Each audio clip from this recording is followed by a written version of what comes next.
A warm welcome to all our attendees. My name is Vansi Rudloff. I'm part of the UN Climate Technology Center and Network and will be hosting today's webinar. Just an administrative note before we start, this webinar is recorded and will be published on the CTCN website. However, no information on yourself as an attendee will be disclosed. This webinar number 3 on enhancing adaptation finance through blockchain is part of a larger webinar series of 6 webinars on the topic of blockchain technology for climate policy implementation.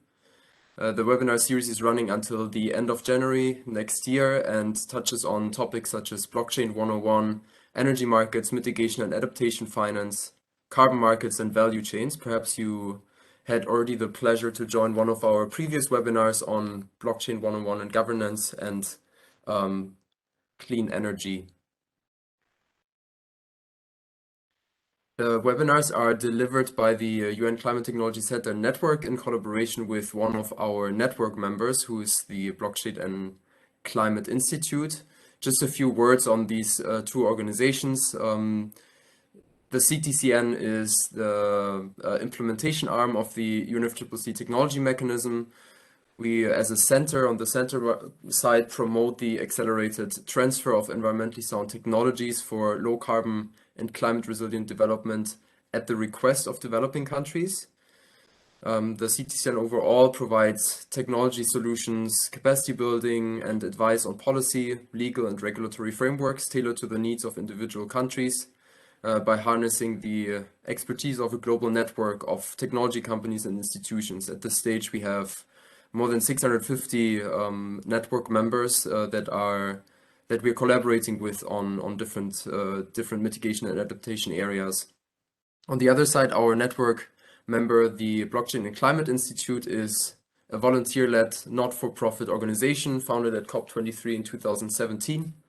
Combining the functions of a think and do tank and an advocacy group supporting governments and businesses in the deployment of blockchain and emerging tech in climate change policy implementation.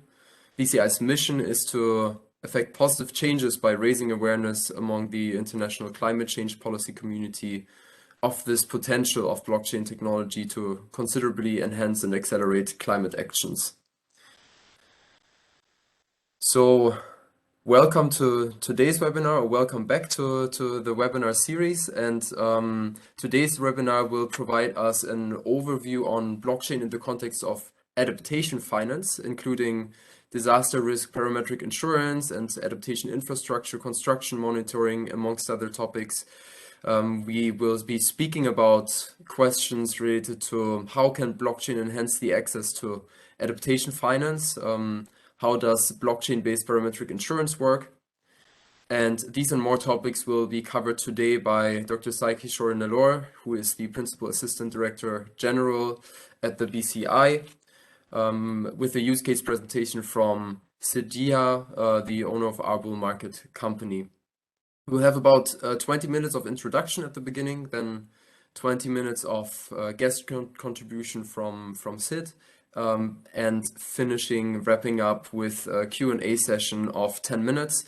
Please already submit your questions if you have any during the presentations.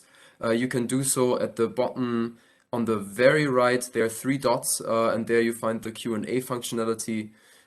So please feel free just to drop your questions already during the webinar, and we will collect them at the end and pick them up. I also want to take this opportunity to formally introduce our speakers of today, starting with Dr. Sai Nellore.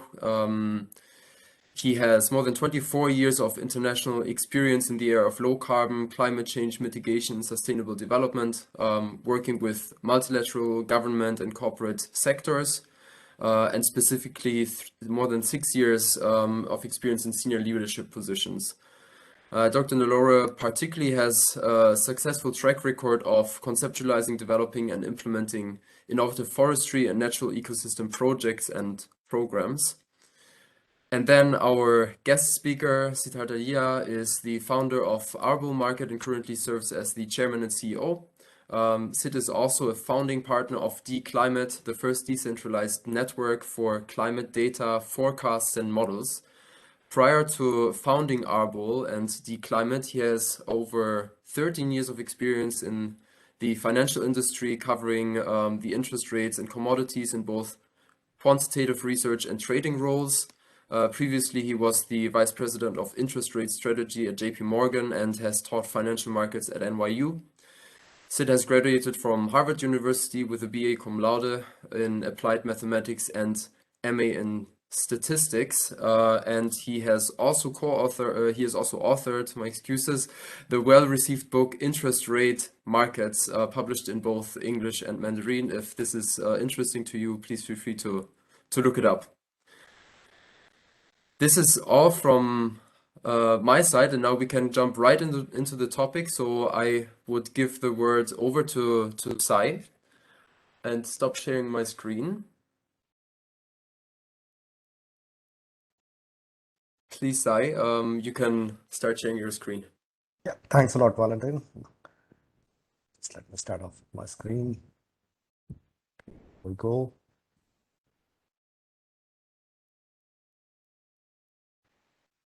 Good morning, good afternoon, and evening to all of you for joining this series on emerging digital technologies for climate policy implementation from different regions. My name is Sai Nellore.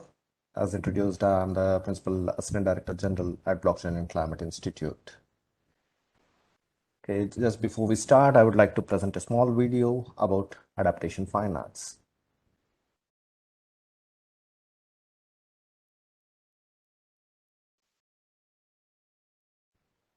Sai, we can't hear the sound right now. Just if we... It is showing. Okay. If you stop sharing your screen and try this again, Okay, perhaps. just, yeah, I specifically checked for that only. 1 second, let me.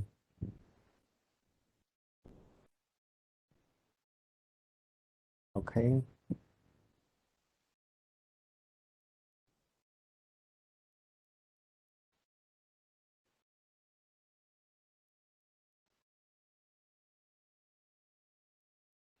Is it audible? Unfortunately not. But in that case, we can also let the the attendees read through it.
Sorry for this little technical issue, Eric. I saw in in the chat that a few who were joining later didn't hear the audio. We had a little issue with the audio, but the topics that were presented in this initial video will be picked up again now by our experts during the presentations. Sorry again for the technical issue.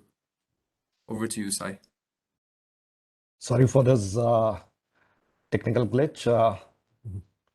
It was working anyways. We'll move on. I'll be introducing the topic of blockchain as an enabler for enhancing climate adaptation finance. I'll be broadly discussing the role of emerging digital technologies in these sectors, namely RED+, disaster reduction and recovery, agriculture, and parametric insurance. As you all know, this decade has been declared by the United Nations as the decade for ecosystem restoration. That is from 21 to 2030, and which also coincides with the deadline for achieving the Sustainable Development Goals. So it is obvious for us to dive into the ecosystem restoration or land restoration activities. So moving on, RED+, I don't know how many of you have heard about it. Most of you working in climate change space would have heard. It stands for reduced emissions from deforestation and forest degradation. A broad definition of RED+ comprises of local, subnational, national, and global actions whose primary objective is to reduce emissions from deforestation and forest degradation and enhancing carbon stocks, which is the plus. Carbon sequestration can include multiple options like agroforestry, plantations, regenerative agriculture, and so on and so forth. Primarily focused to happen in the developing world. Within this, a narrower definition is that RED+ also includes results-based payment or conditional payments, which was a core idea when RED+ was launched at the 2007 climate talks in Bali. Some of the challenges faced within RED+ are related to double counting, land rights, monitoring, reporting, and verification, leakages, and how the benefit sharing mechanism works and how finance can be mobilized for these activities. RED+ has been implemented for the last decade or so in multiple regions. And these are the challenges that were identified. A blockchain can play a vital role in addressing these challenges. Say, for example, in automation, it would facilitate in addressing the challenges within MRV and thereby reduce the cost of MRV and turn benefit to the communities to receive increased value from the conservation efforts in the forest areas. Land ownerships also go in line with that, where in a majority of the developing world, we are faced with the challenge of land ownership or land rights. This, with the blockchain immutability system put in place, can ensure that the land records are all digitized and made available to those communities. Sorry. Traceability, as the emission reductions can be traced to the granular level, it reduces the risk of corruption and fraud within the system. Decentralization, as blockchain is a decentralized network, it enables us to bring transparency and also confidence in the whole system.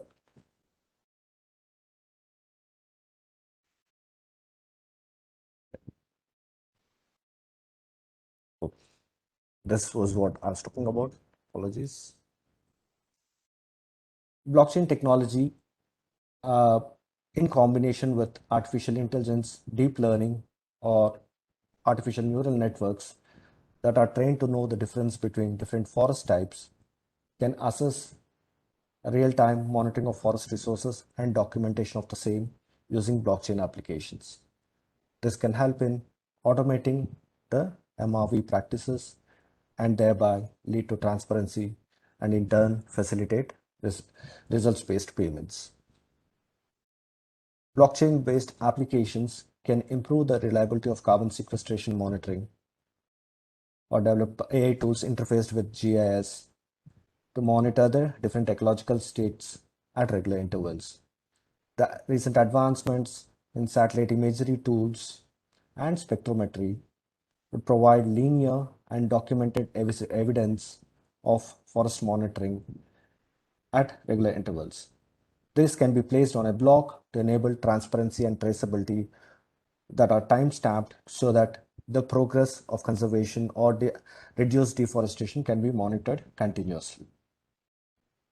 In addition, this can measure the carbon sequestration in different ecosystems, which again will contribute to reducing the cost. Because I'm talking about costs within the MRV practices, when you go into the field and try to measure the carbon sequestered, you need to lay out sample plots or take measurements at different intervals, which, if you're working in a large landscape, is time consuming and puts a question on the quality of the data that you are receiving. So automation in this sector is going to be hugely beneficial and also helpful for all the participants.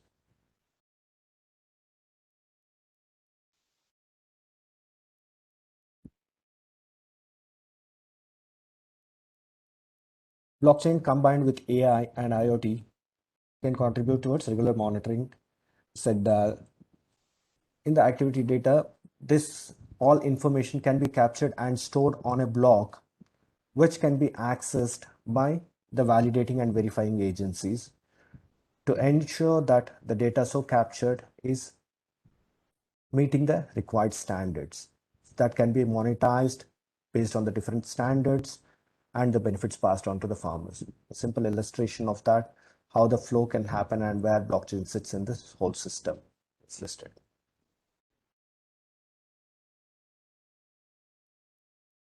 Coming on to agriculture, this is one of the areas. And looking at that, more than 84% of the world's farmers are smallholder farmers. Decentralization and consensus mechanism to ensure immutability of land records, because all the small farmers, they don't have appropriate land records, especially in the developing world. So for climate change adaptation, the governance benefits of the blockchain include disintermediation, therefore improved access to finance and less risk to transaction costs. Redundancy and technical transparency would enable a proper trail for audits of permits or certifications. As you know, most of the times nowadays there is an increased focus on organic or regenerative agriculture practices. So thereby the demand for certification goes up. This can be traced using blockchain applications. Smart contracts can ensure decentralized and automatic transactions for the whole value chain, rather than the middleman playing the role of or playing a negative role. All the transactions, if they are placed on a block, can be helpful for both the farmers and the consumers. Blockchain is not a single technology. At its core, it's a distributed ledger that is consensually shared, replicated, and synchronized among different nodes. This makes it a governance technology for which rules and agreements need to be set and enforced with regard to the distributed ledger and the utilities derived from it. In general, when we talk about governance of blockchain application, it consists of different configurations, which can include participation. The participation of the blockchain applicants requires permission or permission ledgers, or controlling access, or using smart contracts, or going for open source like what we have in the crypto side.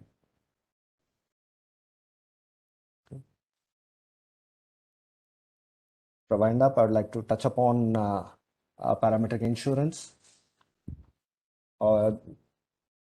It can play a role in building resilience of communities to climate change. Parametric insurance is based on the use of a parameter. It can, as explained in the video, for those who who are not able to hear due to audio issues.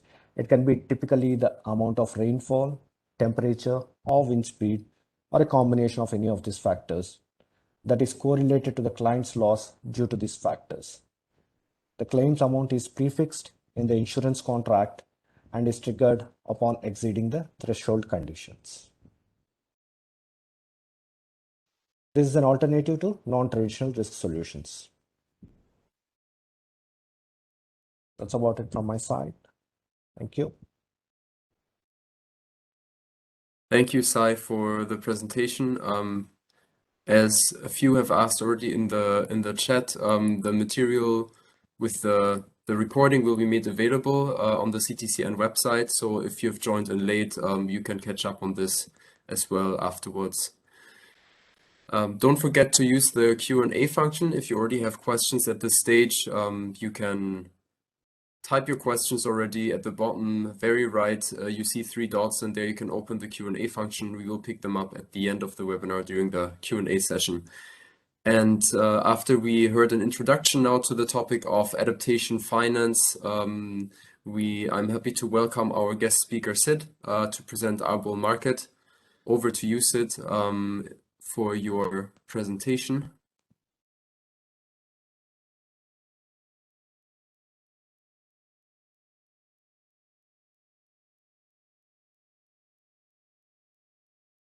Thank you for that, and great presentation, Sai, as usual. So I will discuss ARBOL, which is a platform for parametric insurance, and much of what we do is rooted in blockchain and has continued to build on it for different parts of the climate finance ecosystem, climate adaptation. So I'll share my screen here, and we can get started.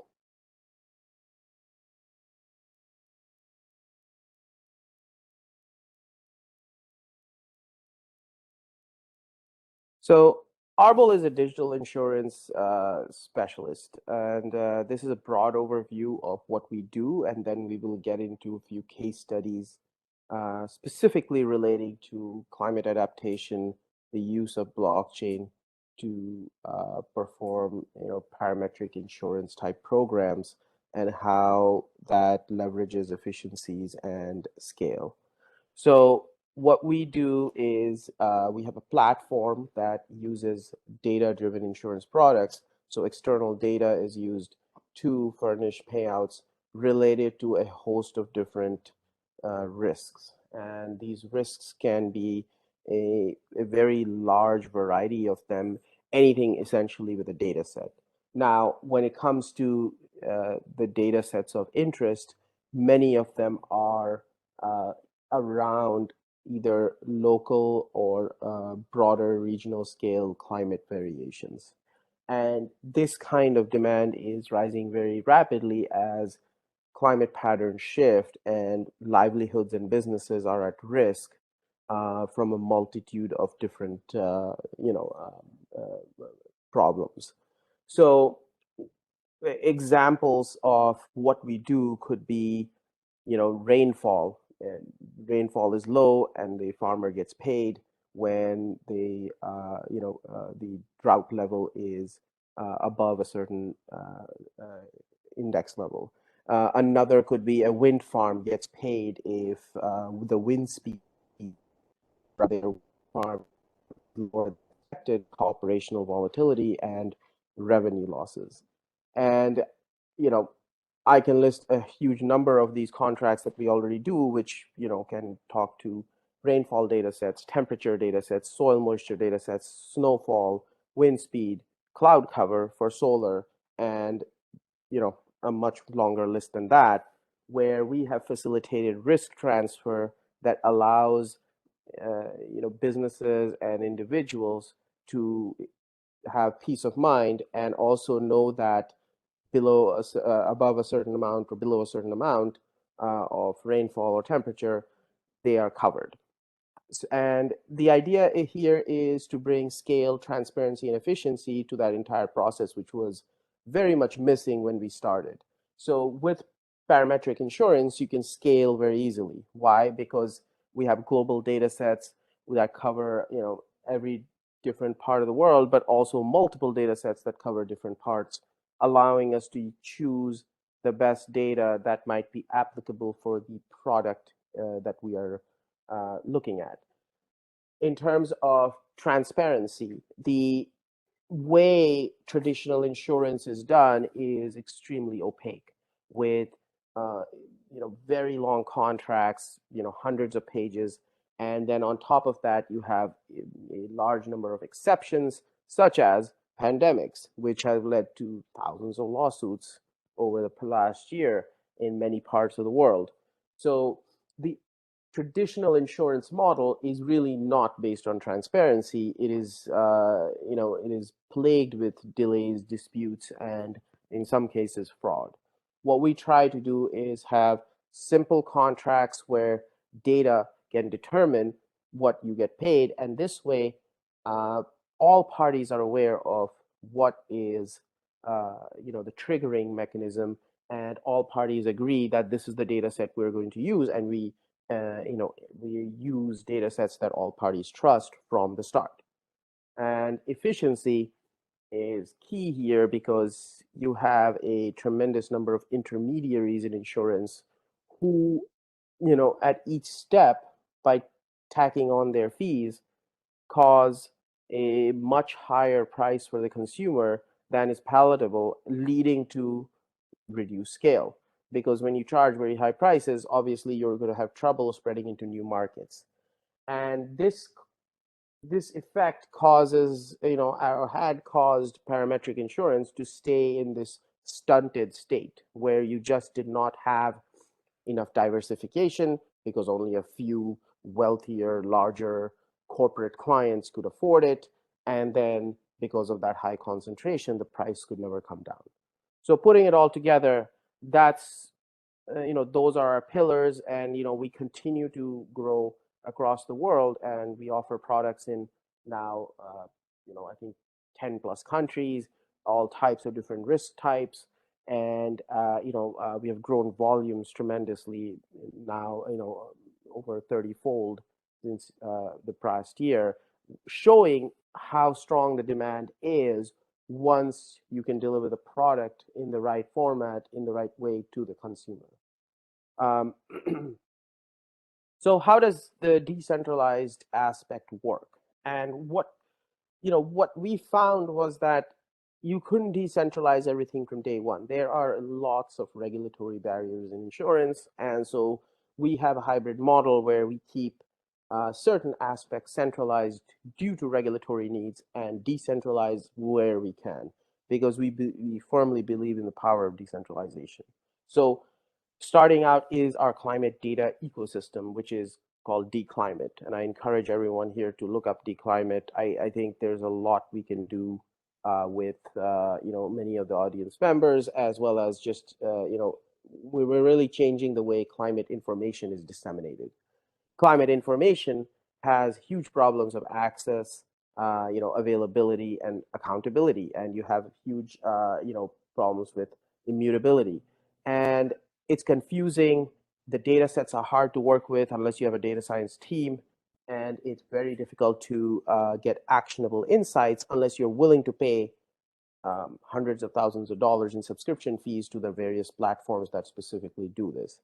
We don't believe that's right. And as climate patterns shift and climate change becomes a bigger and bigger problem for a larger and larger group of people, it is important to have actionable insights that are accessible to everybody when it comes to climate change.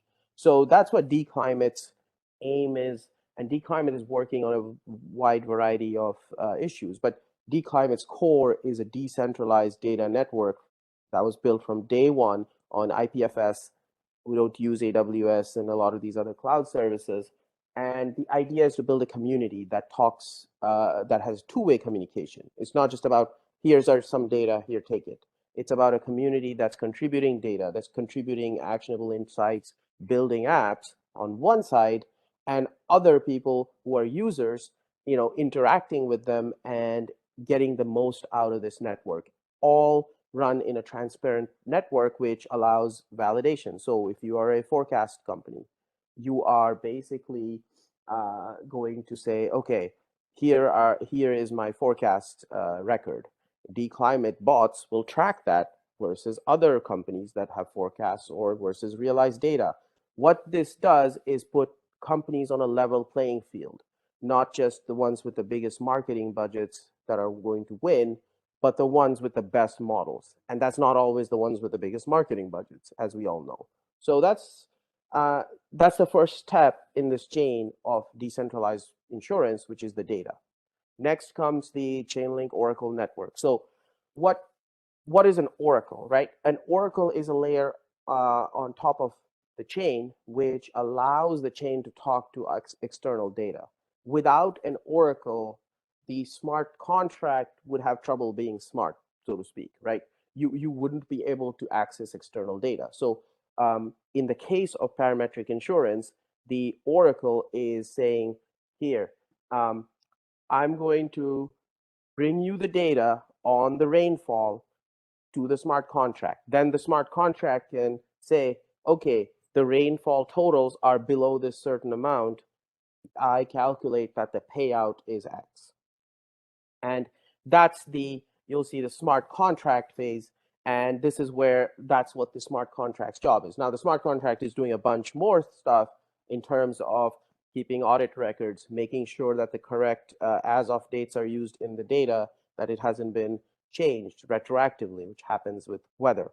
It's also keeping track of payments, which is a key part of the smart contract thing, saying that, okay, where possible, what we try to do is have actual payments that are linked to the evaluation of these. Sometimes that's not possible due to traditional banking system barriers, but we're working through those. But the idea is that the smart contract, in a nutshell, is this idea of having code determine payouts via external data and have monetary consequences attached to it. And these smart contracts that we do can be very simple, like the ones I mentioned, simple rainfall data, but they can get extremely complex for, say, more bespoke, larger energy clients, where it can be, multiple data sources, multiple degrees of, code that will determine, maybe it's based on wind speed, maybe it's based on rainfall, maybe it's based on temperature, maybe it's a combination of all of them. And these things can get very complicated very fast. And that's when you start to realize the true scale, which is, these are hard to do on paper in a traditional insurance framework. And this brings me to a case study specifically on Cambodia. We operate in a number of different countries, and Cambodia was one of the first emerging market countries that we focused on, partly because I had some experience with working with some of the folks there. And one of the things that you see in a place like Cambodia is that you have very difficult setup to scale traditional insurance for farmers there. It's, the areas are remote. The local insurance companies do not have the resources to furnish crop insurance, and often it is very difficult to scale that beyond a few large farms. So what we did was we worked with one of the micro lenders there, AgriBuddy, who works with a large footprint of farmers in Cambodia, and they're on the lending side. Now, lending and insurance are extremely, related businesses, in the sense that if you lend to farmers, it ideally have some degree of insurance attached to that lending. And that's because if there is a crop failure, the lender loses and the farmer loses. But if there's an insurer in the middle, such as us, who wants to take on that risk, now the farmer doesn't get stuck in a problem with repayment if there is a drought or something, and the lender can keep on lending to more farmers the next season and not have a catastrophic loss problem. So there's a very natural kind of combination of lending and insurance. And so we work with Agribuddy to really kind of provide parametric insurance to their network, and currently this is based on rainfall. So it's based on excess rainfall and deficient rainfall down to every single district that they operate in, different triggers and thresholds for each district. And the district rainfall itself is aggregated from, very small grid points. So trying to get as granular as possible and then aggregating back. And on the operational side, we have custom built chain link adapter. So what that means is you have a smart contract that's going to talk to this rainfall data set, which sits on dClimate, and dClimate will then, and that's dClimate is sitting on IPFS. So IPFS is a decentralized cloud. You can think of it as very, very, very roughly like what BitTorrent used to be in a sense. So IPFS is a lot of different cloud computers, and the chain link adapter talks to IPFS and gets the real world inputs, which is the rainfall in this case. And now you have a smart contract that will evaluate based on the weather, and if there is a drought or rainfall, everybody can get paid. Now, why would we do this, right? What's the benefit? Now, for a single contract, you could argue that you could even do it on a spreadsheet.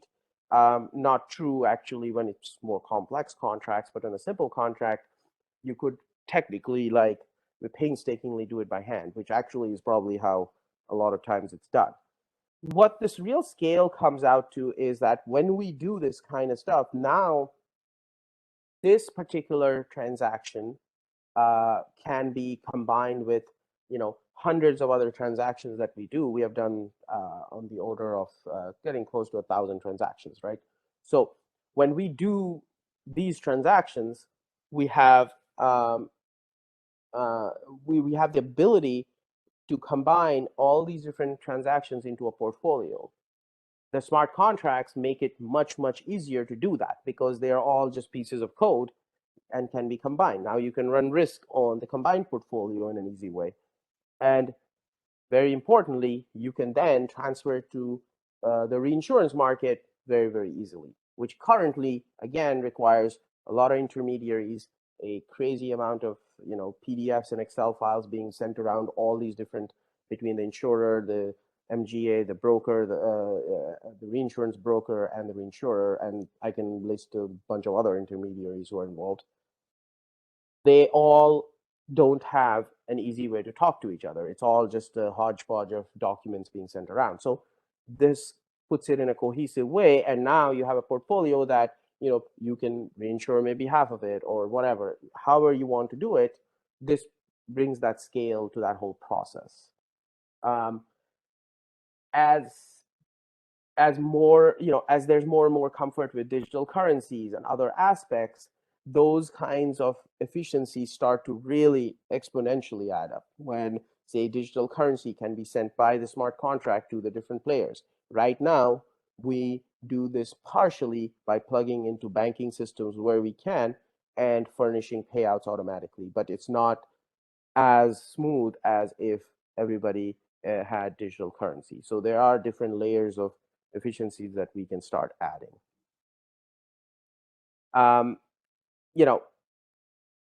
The one part I want to really touch on is this idea of the immutable climate data ledger. So climate data, there's no one monolith aspect of what climate data. What actually are very large government databases and academic databases, and many times private companies are just putting a veneer of a nice graphical user interface on top of that. So all these different data sets overlap. They have different units. They have different conventions. They all have generally actually very poor documentation and are difficult to access. Many of them sit on old school FTP servers, and they are not really designed for easy usage. For example, I'll give a simple example. If you want the data for one point on the Earth, one latitude, longitude. You generally have to download the entire Earth and then parse it yourself. And that's not true of all data sets, but it's true of many data sets. That is, to get, half a megabyte of data, you're parsing through 80 gigs of data. It's just, that's just one small example of how user unfriendly this stuff can be. The other big problem is that as models change, data gets overwritten. And so that's a big problem. And data can retroactively change. So dClimate, because it's on chain, keeps all the versioning control. And you can see data as of different dates released by that data series. So if there's any issues, that can be spotted immediately. That keeps the smart contracts sacrosanct. And the real power of decentralization on the climate data side is, coming up upon us as we start to do programs like crowdsourcing of data on chain. So people can run sensors, which we are already doing in West Africa, a place with very poor data availability for climate. Many of the countries might have just one weather station at the airport. So small businesses, farmers, all these guys can get paid micropayments to contribute climate data to dClimate. That's all on chain. That's verified from the start. And this kind of stuff starts to build this immutable climate data ledger that's mix of public sources, private sources, crowdsourced sources to come up with a mesh for the whole world. And that way we can then have programs like Parametric Insurance that touch upon every aspect of, every geography, and not limited by just the usual weather station data from the government. And that's what we were, this slide basically talks about our data infrastructure, millions of 50 million grid points and, 120,000 stations. And this is all, talked to via smart contracts. So there's a lot that is going on with us beyond the, and this points to what is needed to change the system, is that we couldn't just build a simple platform for parametric insurance, because to change how insurance works, we had to solve a lot of these other problems. And so the idea here is that you're not just solving one piece of the problem, you're building an entirely new ecosystem, an entirely new process that starts with decentralization of climate data on one side and all the way to one day decentralizing the capital side. But for now, we touch upon every aspect of this process, and only by bringing efficiencies and scale to that whole process can you then really start to make a difference in how insurance is done. I'll stop here. If if there are questions, I'd love to answer them.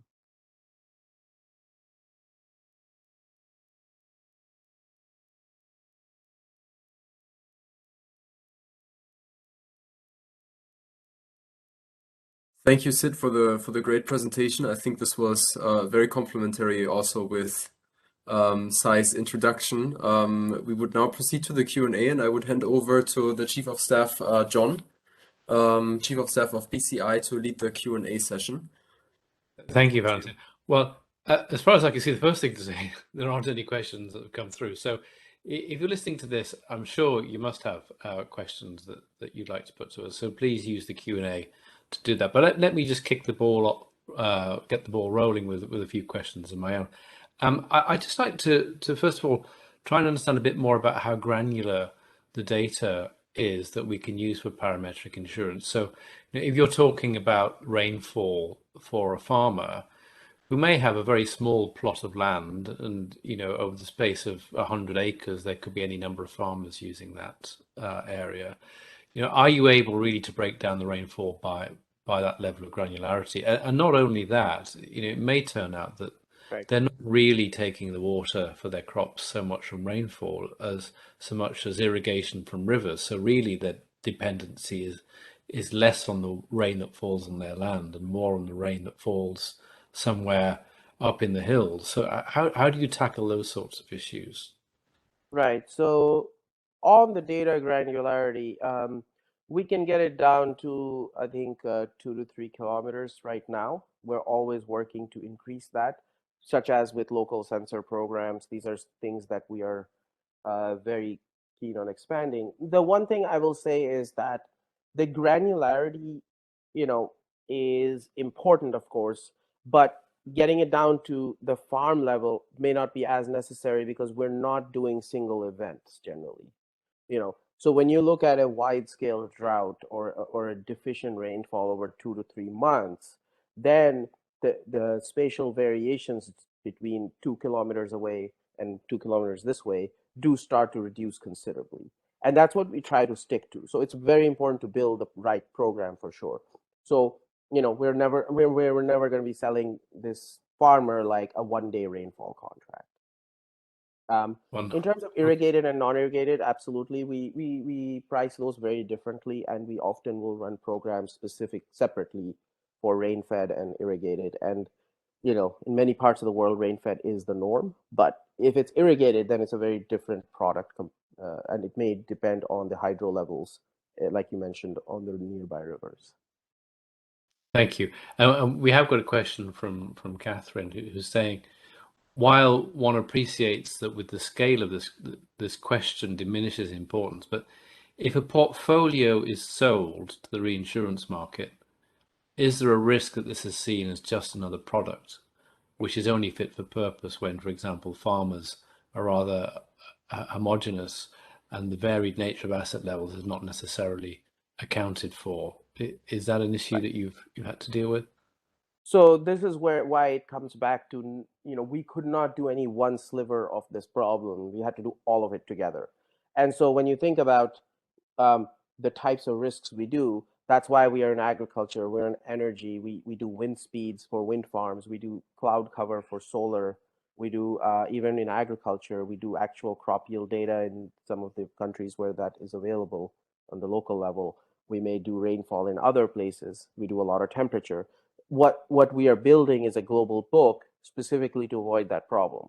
The other part of the problem that we solved was that we secured our own capital to help us have a competitor to the reinsurance market. So we source capital from non-traditional sources to make sure that the reinsurance market doesn't just get to price whatever it wants. If they can provide a better price, great. They actually rarely do. Our own capital is much more aggressive, but that was yet another step that was necessary to make sure we can get pricing to the level that would scale client purchases.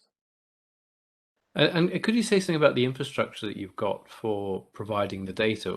Was all this infrastructure already in place, for example, in the Cambodia case study? So DClimate is the result of essentially spinning out 2+ years of work that we started on day one with ARBOL, right? So we believe that DClimate would have been, it was better as an independent entity, as an open blockchain network, and we have 1,000+ unique users now using it. And DClimate is a much more of a sprawling effort because it's decentralized, but it's touching on every aspect of climate finance, including some of the stuff that Sai mentioned on Red Plus, right? We actually have the implementation to do the AI and forest monitoring now in a smart contract. So it's touching on a lot of different aspects of climate. And one of the big things was having an immutable data record that was easily usable for parametric products was very important to us. So that's how we kind of co-work together. Thanks, Sid. A reminder to everyone, you can ask questions. I've got some more of my own, but let me hand over to Sai. Sai, do you have any reactions to what you've heard from Sid's presentation? Absolutely wonderful presentation, Sid. I mean, very interesting to know that you are capturing data for Red Plus, which will be happening. I mean, it's going to be the next big thing when you look at Corsia accepting the credits from Red Plus as well. I mean, the aviation sector is also eligible to access or offset their emissions from Red Plus credits, which was not the case previously. So the market for those credits is going to go up. And similarly, when you look at MRV, like if you want to cover the whole of Amazon and monitor it, to monitor the deforestation rates, to do it physically or using different satellite images, it's going to be a humongous task. So if you are putting it on a block, it makes all the work more transparent and traceable and also efficient. Great. Great. Thank you. I had a couple of Q&As that came through for me, which I guess might be useful for others, if that helps. Yeah, by all means.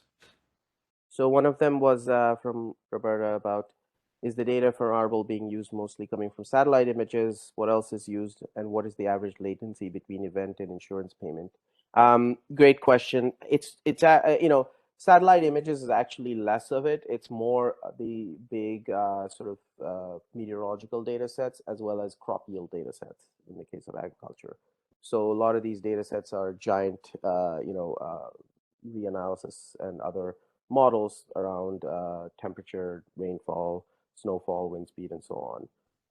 We can use satellite images. The issue tends to be mostly around interpretation and making sure that everybody agrees on that from an algorithmic standpoint, which is a work in progress. That said, one of the satellite programs that we will be doing is using vegetation indexes to infer yields, which is useful in areas where crop yield data is lacking, including Southeast Asia. Latency varies a lot based on just whenever the data comes out. So when the data comes out, we pay within a week or two, generally well within 2 weeks. But that data may come out with a 1 month lag. I think that's a very common one. We also use a lot of data sets that come out with a 1 day lag. So that varies a little bit. There is another question that I've received privately from Linus, who is asking, how do you address data quality issue where there's no proper data collection system in place? Wouldn't the trigger for parametric insurance be compromised? Yeah, great question. And we don't run the program until we are sure of the data there. So what tends to happen is that there's at least some satellite data covering every part of the world. So you at least have some barometers, and we would use multiple data sources there, and whatever the nearby station might be, it might be very far away, to at least get some picture of what the climate looks like. Then we drill into local data sources and see, are we seeing consistency or is it completely off the whatever? And what tends to happen is we generally tend to arrive in a compromise in many of these areas where it's like, let's just use this blend of satellite and station data. We all agree and kind of work with that. Again, when you do longer scale drought or things like that, if you're not fixated on single events like 1 day rainfall and things like that, you do have less of that error problem. And Sid, is this an area that's really about the disruptors coming in, the challenger companies doing this work, or other traditional insurance companies with their existing huge portfolios? Are they starting to take notice and to adopt the blockchain approach? I think no, they are starting to talk about it. I'm not sure that a lot has been done there. I think that they are starting to move first on even traditional parametric insurance. Even that is very, very small part of the parametric market. When we were starting, it was it was very much conveyed to us that this would never work because they that's the traditional model is what they're used to, and they've had trouble scaling parametric. So I think first steps is just to get parametric, and then you start to add things like blockchain to it. But we haven't seen a whole lot of that yet. Thanks. And we have got another question just come in from Noira Mohammed Salah, who says, why not leverage artificial intelligence with blockchain and combine them with sensor remote data to enhance and improve all sectors, not just the financial sector? And I guess that's already happening, but perhaps you could say something about that. So DClimate works with a lot of non-financial companies, the local players. The need for good climate data far exceeds just insurance, and so there's a lot of different aspects where once we start to put this all in the framework of smart contracts and blockchain, we start to get all sorts of different users. I'll give you a simple example. So DClimate has an app for the construction industry. Construction site managers, lose a lot of days of work due to weather-related delays. They have no way to figure out or account for that. And weather regulations are very strict in many places. So we built a tool on DClimate for them to just figure out what to do, how to manage their weather risk. And those guys, it's not a financial application, but I think that they have, there's a lot of different weather risks hidden across the system. So we absolutely agree. There's lots of different industries to hit. Juan, I think, had a question for me. Juan Candia, how relevant do you think digital climate technologies will become to address the climate crisis? Some say they can contribute to reduction of 15% of emissions. I don't know about the percent reduction aspect, but I do think that these will be very important for the climate crisis. I think adaptation is crucial because changes are going to happen regardless. You're not going to be able to freeze the climate in any one state. And there are the vulnerable populations that are exposed are just increasing globally, right? So you do need financial solutions to mitigate. Disaster aid is generally much more inefficient and much more delayed if it even gets there. So by being proactive, you can, make a big difference. Thanks. And maybe, Sai, do you want to say something about the artificial intelligence and wider sectors question that we had earlier?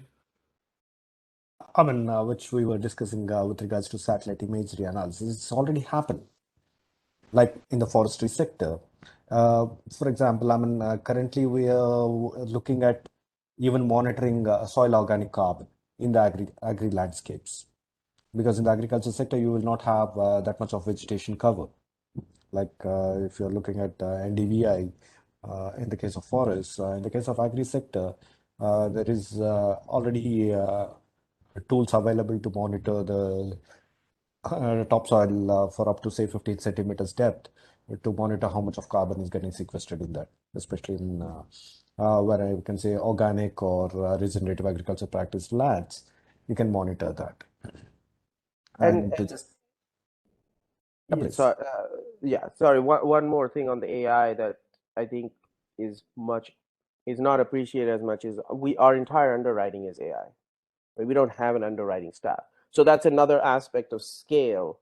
So if there's a quote for a typhoon insurance in Hong Kong, if there's a quote for heat wave insurance in Europe, or rain, drought insurance in Cambodia, this is all being priced by a single AI engine that has been essentially learning for the past 2 years and seeing what deals it wins and what deals it doesn't win, and all the different data aspects, and basically incorporating thousands of climate variables to build a model of what's likely to happen in that region. This, if we were doing by hand, again, if you go to some of the traditional players and ask for a parametric quote, you get a response back in 4 weeks, maybe 5. And that's a problem, right? Like, you cannot scale these things without AI. Yeah, and within even if you are to scan all the satellite images, if you have to run them through, it's not going to work. So if you use machine learning and AI, it can run through and see where the deforestation is happening. That can be done at regular intervals. If you have to do it manually, it's never going to work. You may be like 6 months behind the curve when the deforestation is already done and dusted there. So that way, AI can also contribute. Now, the last thing I would like to touch upon with Juan's question, I'm not sure about how can technologies address reduction of emissions. See, reduction of emissions is from different activities. Technologies can enhance or address the either mitigation or adaptation side. We can strengthen the adaptation practices because the emissions will be continuing to happen as long as those activities are not controlled. So that will fall under the mitigation side, which I believe would be covered next week, as Valentin refers, where we'll be discussing more in depth about mitigation activities and mitigation finance. Thank you. We're up against the clock now, so let me just thank you both for your presentations, your answers, and hand over to Valentin just to wrap up. Thank you. Thank you. Thank you. I actually have one last question. I hope that this is fine with Sid and Sai and with the other participants before wrapping up. I remember just a few years back, I think it was at COP21 in Paris, I heard the announcement of one of the bigger insurers who said a world at 3 degrees temperature increase is uninsurable.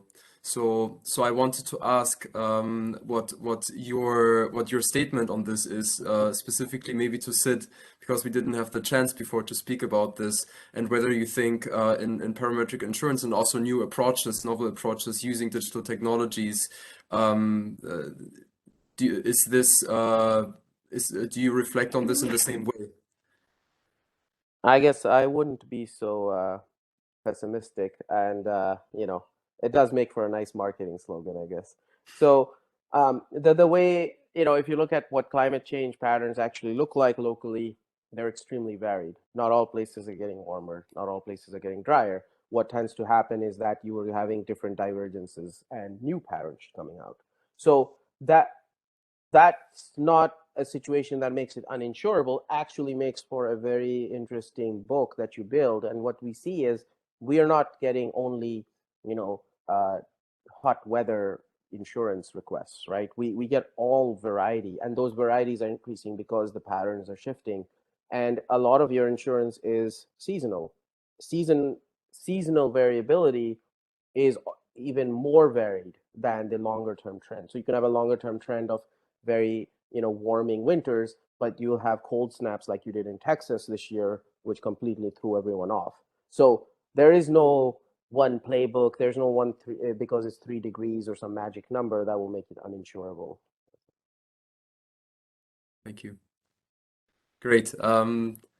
So thank you both, Sid and Sai, for the amazing presentations. I think I learned a lot personally, and I hope our attendees as well. I will quickly take this opportunity again to share my screen and just invite all of you, both attendees, but also the panelists and today's speakers, to our next week's webinar, which is complementary with today's webinar, looking on the other side of climate finance, on the mitigation side, and how we can support mitigation finance through blockchain. We have a few interesting invitees next week. I wrote here still to be confirmed, but they are pretty confirmed. We will we will have one speaker on mitigation infrastructure finance, and one speaker rather from the research side, looking at international financing mechanisms and how DLT can be used to leverage more financing there. And we will also have again an expert from the BCI introducing us to the topic of mitigation finance through blockchain. I pasted the link a bit earlier in the chat. You can already register for the webinar next week. Very much looking forward to seeing you there as well. And big thanks again to our speakers today. Take care. Have a good weekend ahead.